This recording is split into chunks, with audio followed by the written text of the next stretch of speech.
Oh yeah, I know, I know. Most people have this erroneous idea that somehow resilience is something that is primary and somehow it's unrelated to anything spiritual, right? So there's this whole idea in our culture, I find that, yeah, I want to become resilient. So what I'm going to do is first I'm going to get tough. I'm going to, I don't know, I'm going to go to the gym, I'm going to work out, I'm going to get tough. And then after that, I got to fix my life, and I'm going to get my finances right, and I'm going to get my relationships right, and I'm going to get my blah, blah, blah. And the list goes on. And then finally, at the end of it, there's the idea maybe that, gee, I should look into becoming more spiritual. Yeah, but that's at the end of the list. It's not primary. And I think a lot of this has to do with the fact that people in the West, in the modern West, have absolutely no spiritual experience of any meaningful variety, dominantly speaking, of course, generalization, but the cultural paradigm provides no real grounding in spiritual life. It's all been conditioned by religion, which is, as I've said, that's a dumbed down version of previously existing traditions. So the Christianity we have now is that people know or think they know in society is absolute garbage and has nothing to do with the original mystical tradition. And that's what we assume religion is, and we assume that religion somehow is not different from most other, that's what spirituality is somehow. Or when people think of spirituality, they think, okay, I can be spiritual without religion. They're just, trying to ditch the institutional framework and saying, I'll do it myself. But the result is, scarcely going to be any better. So the ancient world understood this totally differently. The ancient world would say, you're mad. If you think this is true, you are insane. Because spiritual connection, spiritual transformation to them was the very heart of human resilience. The very heart of human functionality was spiritual connection.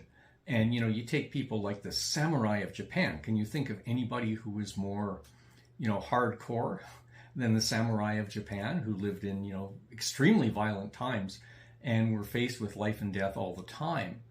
So knowing that that was the case for them, they found spiritual transformation for them meant everything, because they realized it was what was keeping them alive, making them resilient.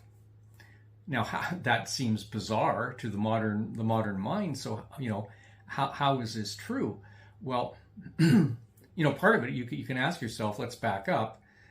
Okay, what is the enemy of resilience? What's the primary enemy of human resilience, or human, call it psychosomatic integrity? What causes us more problems than anything else? At the end of the day, if you dissect it enough, you'll probably come down to one thing, that is fear. Fear of whatever, you name it. Now, all fears ultimately are the ego's fears for its own existence. That's what it comes down to. All fear is essentially fear of annihilation, fear of death. So what does fear do to us? Well, on a day-to-day level, it plays absolute havoc, because the average person's afraid of so many things. I'm afraid of being late for work. I'm afraid my car might break down. I'm afraid I can't make this or that payment. I'm afraid person X won't like me. I'm afraid my relationship may not last, or I may not have one, or it just goes on and on. It's interminable. We're conditioned to be afraid. And there are reasons why that's come about historically. We won't go into that just yet. But, think of it this way. What does fear introduce into the organism? Well, there's this incredible physical and psychological rigidity that comes with fear of all kinds. This tension, it manifests in our musculature, it manifests in our faces, it manifests in how we carry ourselves, how we react to people or stimuli. And of course, that's only on the outside. On the inside, you've got this massive cortisol spike that is creating metabolic havoc inside. Total havoc is happening in the organism, right? So we are in a big societal mess. We have never lived in a time period, probably, when people were this chronically stressed out, this chronically messed up and neurotic. And all of this comes from fear, which is that ultimate enemy of resilience, because fear causes us to shift our inner being. And because we've lived so long in this shifted being, we don't realize it. But what happens is fear causes the rational mind to become hyperactive. So the conscious mind, the thinking brain, becomes hyperactive. Because when we are this afraid, we live under the erroneous belief that only our brain can save us, only the mind can save us. We have to think our way out of, whatever this is. We got to think our way out of it. And of course, the problem is when you do that, you're not actually being rational. You're increasingly being emotional, because disordered emotions come up when the rational mind is overly engaged like that. So we turn ourselves into a mess, a big mess. And this is something that ancient civilizations understood very well. You don't want to go there. You want to go in exactly the opposite way. Because if you don't, you're in for this life of constant fear, where you think the world around you is solid and real, and everything is ruthless rivalry and competition that leads to war and destruction and all this. It's a recipe for doom on an individual and civilizational level. And it's interesting that even if you look in the New Testament, for example, in the Epistle to the Hebrews, one of the things you'll find there is a mention that people, human beings, are, through fear of death, are enslaved to lifelong bondage. Through fear of death, enslaved to lifelong bondage. And that's a very accurate description, psychologically, of the human being, unfortunately. Certainly in our culture, and that's the way it is. Now, we were talking earlier about the samurai, and with the samurai, take someone like Karl Friedrich Durkheim, right? So the German diplomat who spent the interwar years in Japan and studied how the samurai and their descendants basically went about ordering their lives, their psychosomatic lives. How do they do this? What method or approach did they use? And he wrote about it extensively and said, eventually the human being, before they get on the right path, when they're very fearful, when they're messed up, when they're anxious, when they're suffering, eventually they realize that they're extremely rigid, they're extremely tense, and that they can't rid themselves of their fear through their own efforts. You can't think your way out of this. You can't think your way out of this kind of neurosis. It doesn't work. It just contributes to the problem.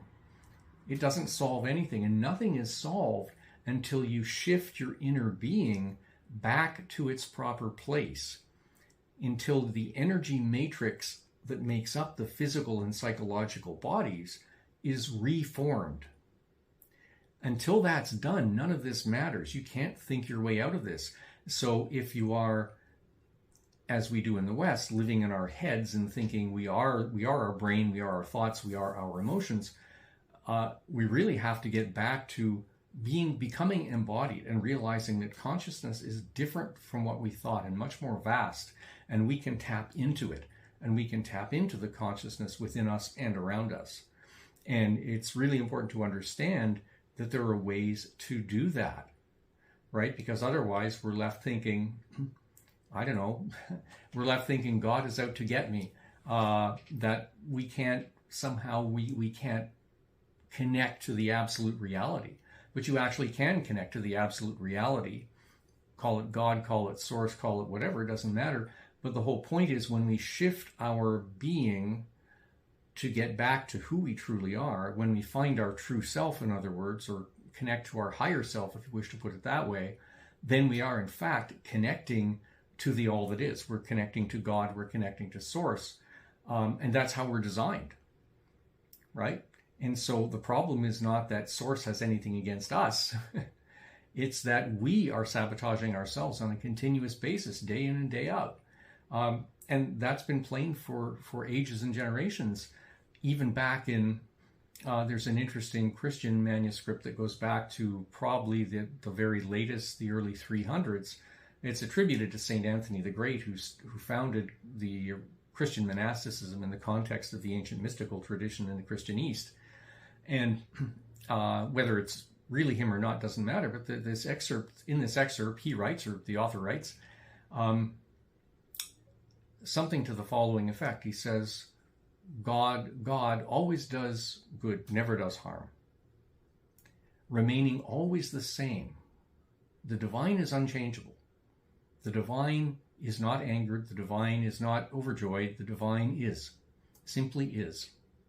Much like the sun, simply is, and shines on everybody equally. So the author goes on to say, it's not right to say that God has abandoned us. Instead, it's the reverse. We have abandoned Source, right? Through our own behaviors, our own proclivities, our own way of, to take it back to our conversation, our own way of engaging with life can be so out of step with our own design specifications that we have cut ourselves off from divine influence. We have cut ourselves off from the universe around us. And the moment that happens, as the author says, it's not God punishing us, it's we hand ourselves over to the demons who torture us. Now, you can interpret the word demons any way you wish, and it doesn't really matter, because I think everybody knows from experience what this feels like. Whenever we're in a complete psychological mess about something, whenever we're just wound up with fear, we've destroyed our own human resilience, right? We are tearing ourselves apart, or allowing ourselves to be torn apart. So we want to get back to that place where our inner being is correctly ordered, where therefore we're automatically attached or in connection with our higher self, as well as the all that is.